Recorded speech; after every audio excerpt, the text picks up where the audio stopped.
Welcome back to Digging Little Iron. We're going to talk about pins today.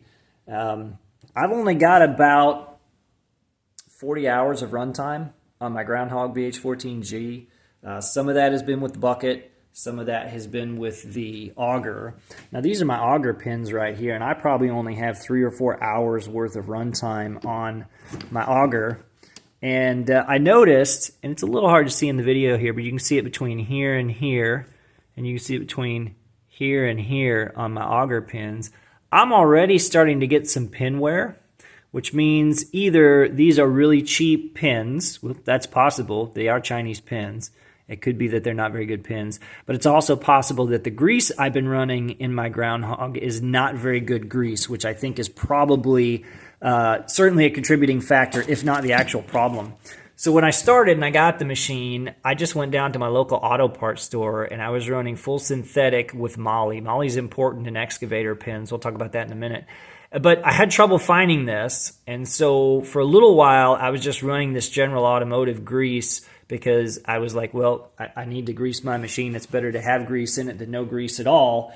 And that's certainly true, but obviously you accelerate the wear on your pins when you're not using the right grease, okay?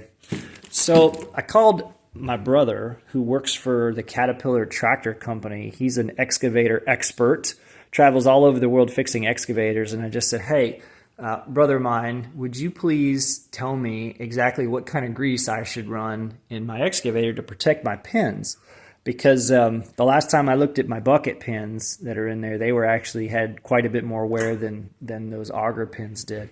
And he suggested that I need to get something that's got 5% moly in it to run in excavators. So I went down, I talked to the good folks here in Kentucky at the Caterpillar dealer that services Kentucky. Met some good folks there behind the parts counter. And this is the grease they recommended to me. It is severe duty. They said this is the best stuff they've got. Their mechanics actually use this in pavers that they get really, really hot, extreme conditions. And they said, look, if you put this in there, that's about the best we have to offer. So I wanted to share the part number with you.